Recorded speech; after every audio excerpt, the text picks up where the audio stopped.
2022 CR 8453, State of Texas versus Mark Daniel Lewis. Can I have parties announced for the record for the state? Hank Wilkins with the state, Your Honor. Defense. Ed Piker for Mr. Lewis. And are you Mark Daniel Lewis? Yes, Your Honor. I'm showing you what's entitled motion to revoke community supervision. Did you review that with your attorney? Did you understand it? Yes, Your Honor. Are you the same Mark Daniel Lewis who is placed on community supervision in 2022 CR 8453 for the offense on unlawfully carrying a weapon with a felony conviction on January 13, 2023 for a term of 10 years? Is that you? Yes, Your Honor. State? Honor, violated condition number 15G, on or about the 26th day of May. And Judge, I'd like to orally amend. Oh, just one moment. Excuse me. Could you, if you all could move to the other end. Okay. All right. Are we proceeding on the motion as presented, State? Judge, we'd like to orally amend. I've conferred with defense counsel. We'd like to orally amend the year. It should be May 2023 instead of May 2026, Judge. All right. Any objection? Judge, I confer with my client on that and we have no objection. All right, Mr. Lewis, do you understand that that's a substantive change to the motion to revoke? Yes, Your Honor. Do you understand that your attorney has 10 days to prepare for trial? Yes, Your Honor. All right. Did you wish to proceed? Yes, Your Honor. All right, State. On or about the 26th day of May 2023 in Rusk County, Texas, the defendant, Mark Daniel Lewis, did then and there fail to comply with the rules, regulations, or instructions. Excuse me, just one moment. Were you changing that date? Yes, Judge, to 26th day of May 2023. Okay. All right. Thank you. Sorry about that. Sorry. In Rusk County, Texas, the defendant, Mark Daniel Lewis, did then and there fail to comply with the rules, regulations, or instructions of the Bexar County Community Supervision and Corrections Department Substance Abuse Treatment Facility, in that the defendant was behaviorally discharged from the East Texas State ISF unit in Henderson, Texas, in violation of condition number 15G. How do you plead? Here's the legal turn many viewers miss. By pleading true to violation 15G, Lewis isn't admitting a new crime. He's conceding a probation condition breach. That instantly gives the judge authority to revoke and sentence up to 6 years, or modify conditions and keep him in the community. Notice the choreography. The state says there's no formal deal, but also doesn't object to defense asking for continued probation with residential treatment at lifetime recovery. Translation: the fight isn't about guilt anymore. It's about risk management and rehabilitation fit. The court's job is to decide, is this a behavioral failure that needs consequence, or a clinical problem that needs a better placement? Your take. If the violation happened inside a program environment, do you fix the person, the placement, or both? Drop your view below. Don't send me back to that facility and send me to lifetime recovery. We've looked into it. It's a 3-month residential. He's motivated. Actually, it was his suggestion that if that was possible to get him out of there. He wants to help. He wants to get off the drugs, but he can't do it where he's at. Okay. And he is going to explain that to you better than I can. All right, Miss Abrams. I apologize. I cannot hear. On this case, it is Mark Daniel Lewis. There was an incident at Henderson, and he wants to, his attorney is suggesting that he be placed in inpatient at lifetime recovery. Your Honor, probation would not have any objection. Okay. And so that I will know, what is the issue with that facility? We'll say allegedly. Would you like to hear it from me or from Mr. Lewis? Either one. Mr. Lewis can explain it better than I, but I will tell you that he was in a gang. He was in a gang when he got there. He wanted out of the gang. He told him he wanted out of the gang. His life was threatened. His well-being was threatened. And quite honestly, from what he tells me, there was so much drug usage there and fight night that it was not conducive to getting better. It made it worse. All right. And this is at the facility in Henderson, Texas? Yes, ma'am.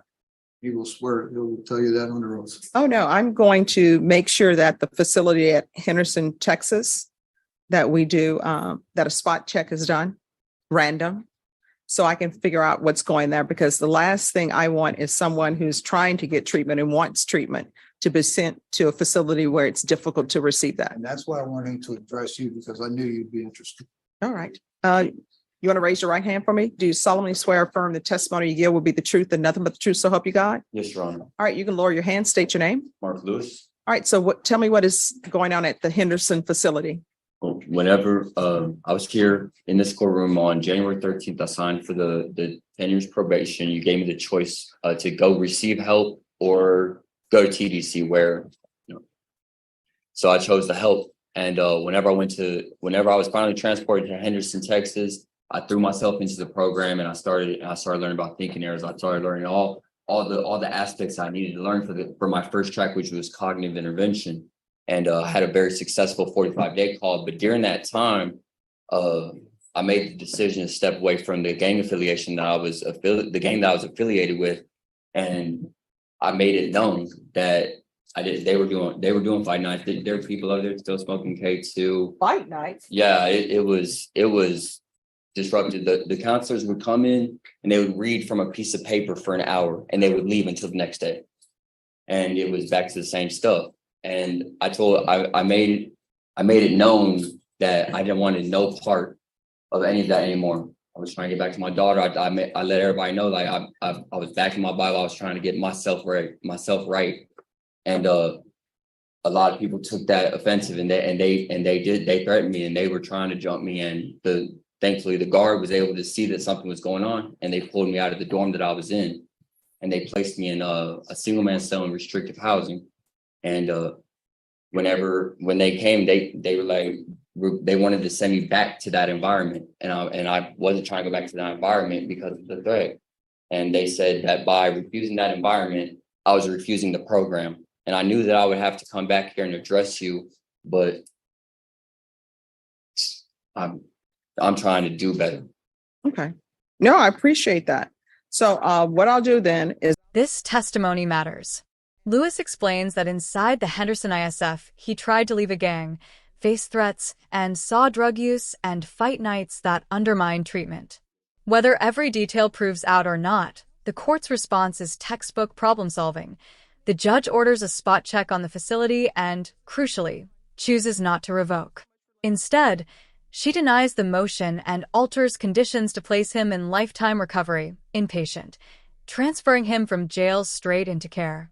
Why that matters? Revocation courts can be blunt instruments, but here you see surgical discretion. Public safety is served by close supervision, and rehabilitation is served by appropriate placement.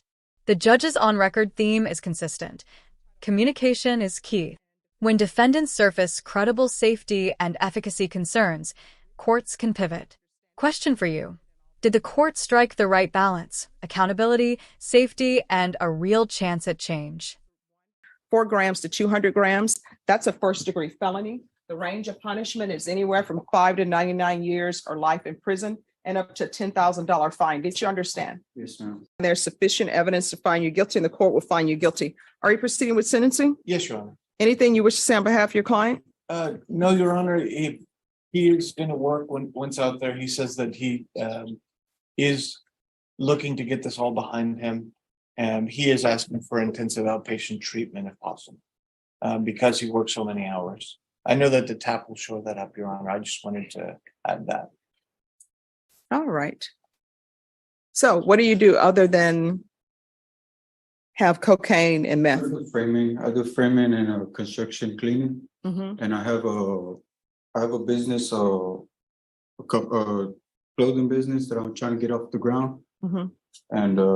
and you're just doing drugs on the side part-time? no, just being foolish, Your Honor. How old are you? I'm 31. I mean, how many years are we going to take this foolishness with us?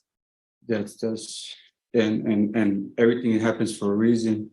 And being here incarcerated, I've never really read the Bible and stuff like that. And I found that light in me now, and I wake up more happy and everything now, I'm ready to just take my life, serious. Yeah. What's your favorite verse in the Bible? The Lord is my shepherd. Oh, okay. Yeah. What verse is that? It's Matthew. What verse is that? That's Psalms 23. Okay. I'm sorry. No problem. It's my first time like really getting into it, you know. Oh, no. I'm happy. Sometimes, people will always say that people find Jesus at the jail. Yeah. Sometimes they do, sometimes they pretend like they're doing, but I'm always interested. Yeah. For me, whatever helps people get through this journey we call life, Yes. that's a good I thing. got 3 daughters and Oh, what are their ages? 6, 7, and 8. And who do they live with? With both me and my girlfriend, Mm. And who's your girlfriend? Emily Colleen. What were you doing with Samantha then? That's my cousin. So you and Samantha Servin were out with No, drugs. I wasn't out with, I'm sorry, what? I wasn't out with nobody. What? What is he saying? He's saying that he was not present with anybody at the time of the arrest. No, you were in the vehicle. What is he talking about? That is his cousin that is mentioned in there. All right, is something wrong with him?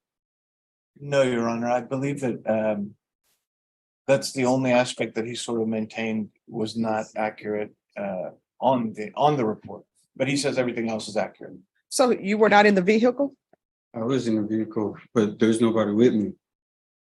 Oh, so you're saying Samantha wasn't in the car with you? I was by myself in that car. No, they have S1 and S2.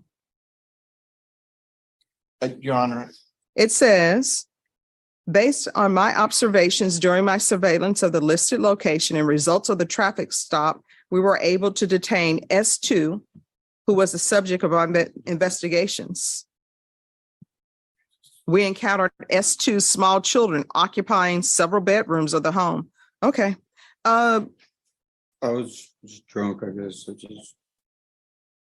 No problem. I understand. I'm going to need a PSI report on this. Ms. Ferguson, when can we come back? I need a TAP evaluation. and I know it's a little unorthodox to ask, but would the defendant be eligible for a PR bond under the circumstances that he's already pled? No, we'll see about a TAP evaluation, and maybe we can get the TAP evaluation done quickly. Will it take long to have a TAP evaluation?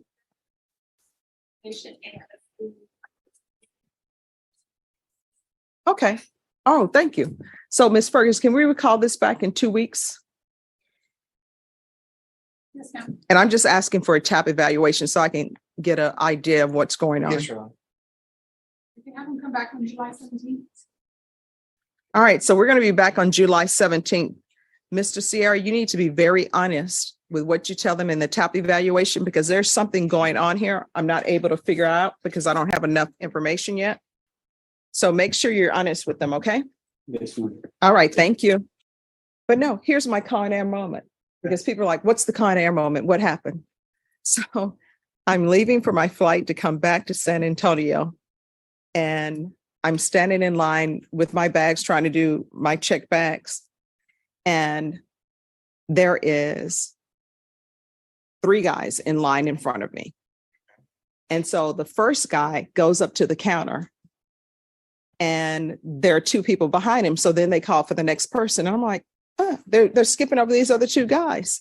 And they didn't seem like they were together. So I said, excuse me, sir, are you next? Oh, no, we're fine. Then I take a look at the guy in the center. The guy in the center is wearing the equivalent of jailhouse flip-flops with socks, shorts that are below his knee, and a jacket, who looked as though he was hustled to be there. And in my mind, I'm like, this is Con Air. This is Con Air. So then I, am listening with my bad ear to see what's going on, because I need to be on high alert. And I hear the guy say, yeah, do you have any paperwork for your prisoner? And I was like, Could I announce it? I'm like, oh my gosh, I'm about to have a Con Air moment.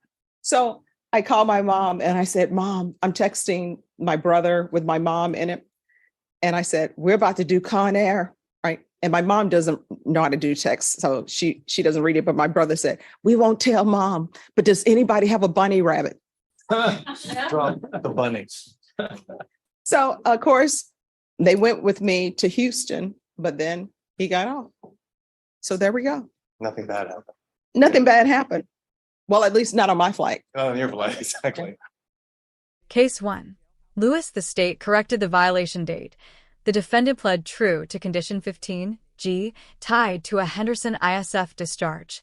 After detailed concerns about safety and drug activity at that facility, the court denied revocation and modified conditions, ordering inpatient placement at Lifetime Recovery with direct transfer from jail. That's a keeping community solution with tighter structure, not a free pass. Case 2, Mr. Sierra on a separate file, possession with intent to deliver, for 200G, first-degree felony, 5 to 99 years or life, up to $10,000 fine. The judge withheld final sentencing, ordered a PSI and TAP evaluation, and set a return date, July 17th, stressing full honesty to tailor treatment and risk controls. If you found this as revealing as we did, hit like, tell us in the comments whether you'd have revoked or rerouted to treatment, and subscribe for more jaw-dropping courtroom breakdowns with clean legal explainers you can actually use.